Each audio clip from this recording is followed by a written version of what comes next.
Welcome you all on English India YouTube channel. This is Sarita Singh. आज के video lecture में हम जिस टॉपिक को डिस्कस कर रहे हैं वो है कंजंक्शंस। कंजंक्शंस वो वर्ड होते हैं जो दो वर्ड्स को आपस में कनेक्ट करते हैं, दो सेंटेंसेस को आपस में कनेक्ट करते हैं, वर्ब को वर्ब से कनेक्ट करते हैं और एडजेक्टिव को एडजेक्टिव से कनेक्ट करते हैं।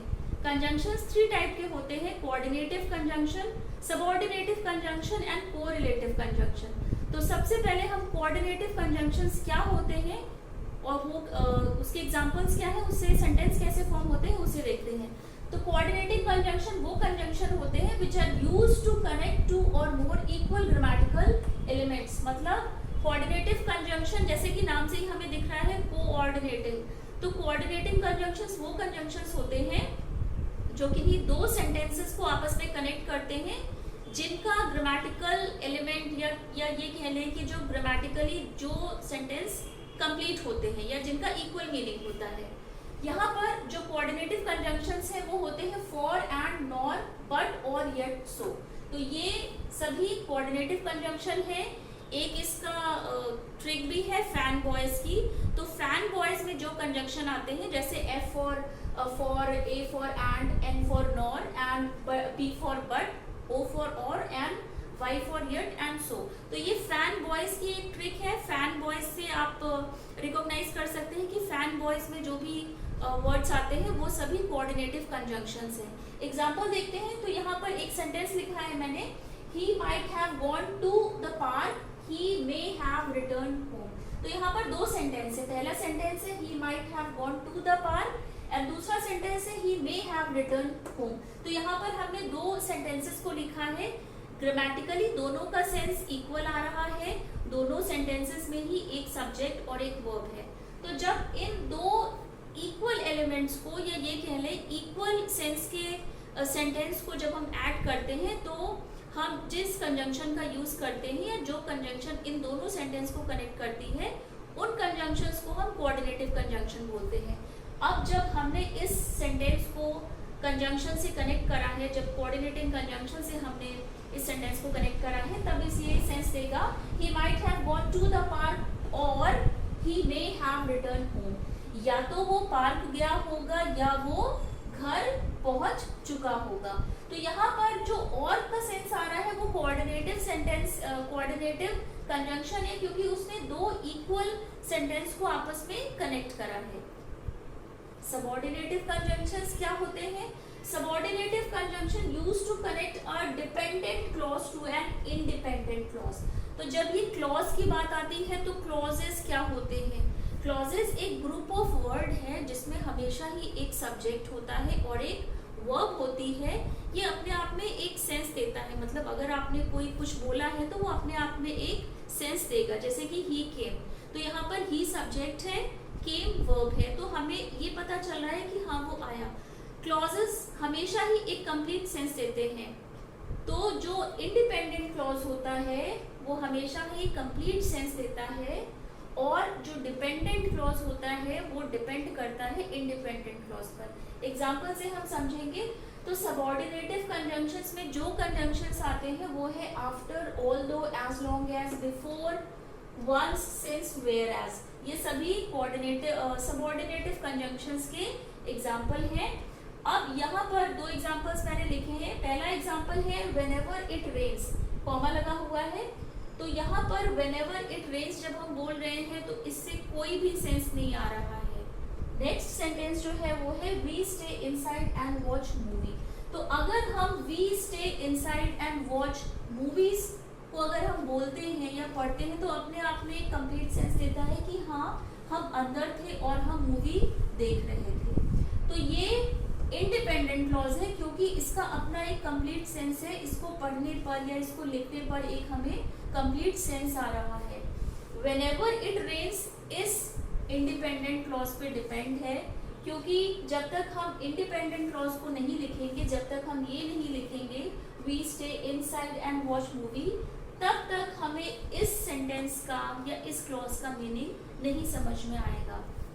यहाँ पर जो whenever है ये सबऑर्डिनेटिव कंजंक्शन है। सबऑर्डिनेटिव कंजंक्शन में जो भी कंजंक्शंस आते हैं वो या तो सेंटेंस के स्टार्टिंग में आते हैं या सेंटेंस के बीच में आते हैं। तो यहाँ पर एक इंडिपेंडेंट क्लॉज पर, एक इंडिपेंडेंट सेंटेंस पर एक डिपेंडेंट क्लॉज है। तो व्हेनेवर इट रेन्स, और हम जब भी सबऑर्डिनेटिव कंजंक्शंस को यूज करते हैं अगर वो सेंटेंस में पहले आता है, जैसे कि यहाँ पर व्हेनेवर सेंटेंस में सबसे पहले आ गया है इन द बिगनिंग, तो जब ये सेंटेंस एंड होगा, जब ये क्लॉज एंड होगा, उसके बाद में ही हम कॉमा लगाएंगे।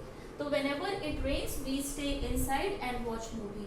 तो यहाँ पर इंडिपेंडेंट सेंटेंस के लीजिए या इंडिपेंडेंट क्लॉज के लीजिए, ये वाला सेंटेंस है, इस पे डिपेंड ये वाला डिपेंडेंट क्लॉज है। सबऑर्डिनेटिव कंजंक्शंस हमेशा ही डिपेंडेंट क्लॉज को कनेक्ट करते हैं इंडिपेंडेंट क्लॉज से। नेक्स्ट एग्जांपल है, इसमें चेंज हो गया है, we stay inside and watch movies whenever it rains. तो यहाँ पर भी हम सबऑर्डिनेटिव कंजंक्शंस को या तो सेंटेंस के बिगनिंग में ला सकते हैं या मिड में भी ला सकते हैं। ये बात आपको ध्यान रखनी है कि सबऑर्डिनेटिव कंजंक्शन अगर सेंटेंस की बिगनिंग में आता है तो पूरे क्लॉज के बाद में कॉमा लगेगा, और अगर सबऑर्डिनेटिव कंजंक्शन किसी भी सेंटेंस के मिड में आता है तो वहां पर कॉमा नहीं लगेगा। We stay inside and watch movie whenever it rains. तो सबऑर्डिनेटिव कंजंक्शन बिगनिंग में भी आ सकता है एंड मिड में भी आ सकता है। तो यहाँ पर इट, व्हेनेवर इट रेन, ये एक डिपेंडेंट क्लॉज है जो डिपेंड है इंडिपेंडेंट क्लॉज पे। अब कोरिलेटिव कंजंक्शंस वो कंजंक्शंस होते हैं, ये पेयर ऑफ कंजंक्शन होते हैं दैट वर्क टुगेदर, मतलब कि कोरिलेटिव से ही समझ में आ रहा है, कोरिलेटिव या कोरिलेशन भी आप एक तरह से समझ सकते हैं। तो ये डिपेंड होते हैं, मतलब ये हमेशा पेयर में आते हैं, जैसे ईदर और, नीदर और, रादर देन, ठीक है, और बोथ एंड। तो ये कोरिलेटिव कंजंक्शन है, ये हमेशा पेयर में आते हैं और ये हमें किन्हीं दो चीजों में से या तो किसी एक को सिलेक्ट करने की बात करते हैं या किन्हीं दो चॉइसेस में से किसी एक चॉइस को सिलेक्ट करने की बात करते हैं, इसीलिए इन्हें कोरिलेटिव कंजंक्शंस कहा जाता है और ये हमेशा ही पेयर में आते हैं, जैसे कि ईदर और, नीदर और, बोथ, रादर देन। एग्जांपल देखते हैं, जैसे कि I need flowers that are either red और पिंक। तो मतलब यहाँ पर भी चॉइस की बात हो रही है कि उसको फ्लावर्स चाहिए, या तो वो रेड हो या वो पिंक हो। तो यहाँ पर ईदर और ये कोरिलेटिव कंजंक्शंस हैं, हमेशा पेयर में आते हैं। चॉइस की बात करते हैं, प्रेफरेंस की बात करते हैं। नेक्स्ट एग्जांपल है, she would much rather play outside than sit in the house. तो यहाँ पर भी उसको एक, जो गर्ल है उसको भी एक प्रेफरेंस या चॉइस बताई जा रही है कि या तो वो बाहर जाके खेले या than sit in the room, या वो घर में ही बैठे। तो रादर और देन यहाँ पर कोरिलेटिव कंजंक्शंस है, क्योंकि ये दो चीजों में से किसी एक चीज के बारे में बता रहे हैं, दो चीजों में किसी एक चीज के सिलेक्शन की बात बता रहे हैं। तो कोरिलेटिव कंजंक्शंस हमेशा ही पेयर में आते हैं। तो आज के वीडियो लेक्चर में हमने कंजंक्शन को डिस्कस करा है। कंजंक्शंस वो वर्ड्स होते हैं जो दो वर्ड्स, दो सेंटेंसेस, दो पार्ट्स ऑफ स्पीच को आपस में कनेक्ट करते हैं। कोऑर्डिनेटिंग कंजंक्शन हमेशा ही इक्वल ग्रामेटिकल एलिमेंट के सेंटेंस को कनेक्ट करते हैं। वो हमेशा ऐसे सेंटेंस को कनेक्ट करते हैं जिनका अपना कंप्लीट मीनिंग होता है, मतलब अगर दो सेंटेंस है दोनों का अपना कंप्लीट मीनिंग होता है तो उन सेंटेंसेस को वो कनेक्ट करते हैं। सबऑर्डिनेटिव कंजंक्शन हमेशा ही इंडिपेंडेंट क्लॉज को डिपेंडेंट क्लॉज के साथ कनेक्ट करते हैं, और कोरिलेटिव कंजंक्शन हमेशा ही पेयर में आते हैं और वो प्रेफरेंस की बात करते हैं या चॉइस की बात करते हैं। तो आज के वीडियो लेक्चर में हमने कंजंक्शन को डिस्कस करा है। आई होप आपको वीडियो लेक्चर पसंद आया होगा।